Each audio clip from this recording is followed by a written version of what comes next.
श्री राम जय राम जय जय राम, श्री राम जय राम। बोलिए भक्त वत्सल भगवान की। स्वागत है आपका आज की मंगलमयी प्रश्नोत्तरी में।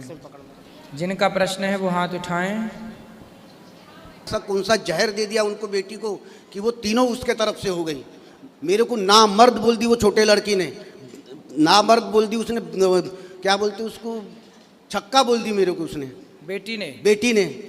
अब वो कहाँ से आ गई वो, जब मैं छक्का हूँ।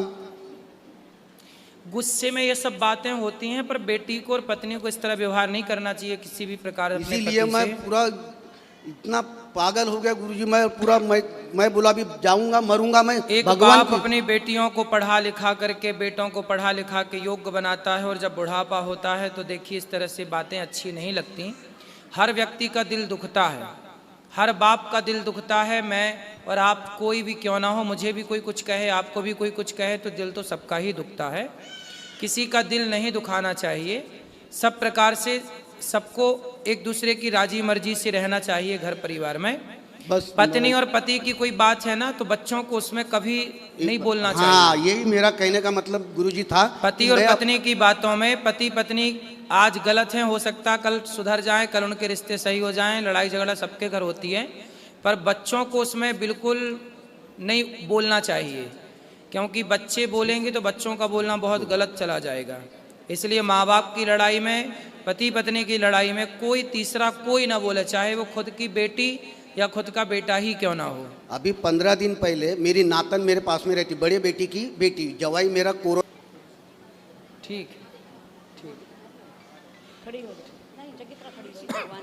जय श्रीमन नारायण गुरुजी। जय श्रीमन नारायण। गुरुजी अब ये सब हमें ही दे दो कि कुछ अपने पास भी रखो। मैंने आपको लाई है गुरुजी, मैंने बहुत मेहनत की है गुरुजी। अच्छा, ये भागवत जी के ऊपर उठाने का है ना? ये भागवत कथा के ऊपर उठाने। हाँ, भागवत जी के ऊपर उठा देंगे। ठीक है। और ये गुरुजी आपको ये भोजन की थाली ऊपर। ठीक ठीक। गुरुजी ऐसा है ना, मेरे को मैं आपको बेटे की तरह मानती। ठीक है, गुरुजी मैंने ऐसा किया ना, वो बागेश्वर वाली को भी लाई है सामान ऐसा। ठीक आपने पहुंचा देना। नहीं आप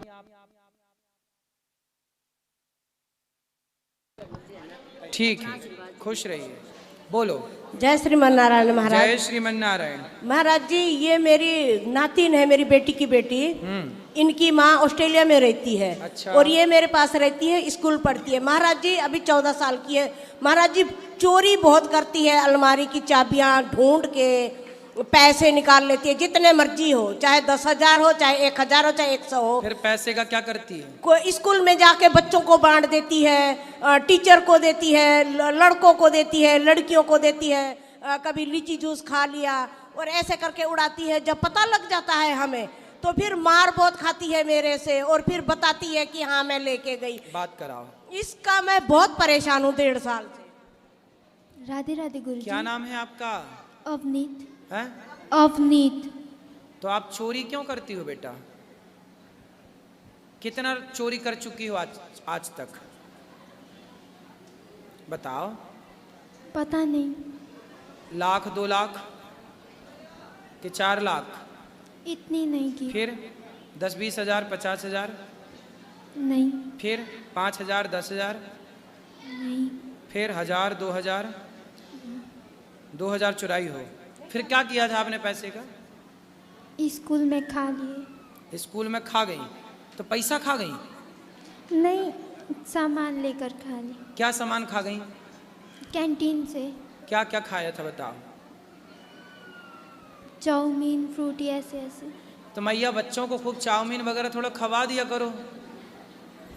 महाराज जी ये मेरे पास 2 ही रहती हैं। बेटा मेरा एक दुबई में रहता है, बेटा बहू ऑस्ट्रेलिया में रहती है। इनकी मम्मी भी। इतना मैं खर्चा करती हूँ, इतना खर्चा करती हूँ इनको, पिज्जा बर्गर, दोनों, ये दोनों बहनें हैं। और ये देखो कितनी सुशील है, एक ही माँ की बेटी है ये कितनी सुशील है ना। और पिज्जा बर्गर मोमोस जो मर्जी आए इतना खाते हैं। लेकिन इनकी आदत पता है क्या है महाराज जी? रोटी भी चोरी करके खाएगी। तो आप भरपेट नहीं देती होंगी। महाराज जी इनके दोनों के हाथ में है, मैं कुछ नहीं जानती। तो रोटी कैसे चोरी कर लेगी जब भर उसके हाथ में है तो? सब इन्हीं के दोनों के हाथ में महाराज बात जी। कराओ। खाने की सामान कुछ चीनी भी खा लेते चोरी कर। अरे अच्छा, हम भी बचपन में चीनी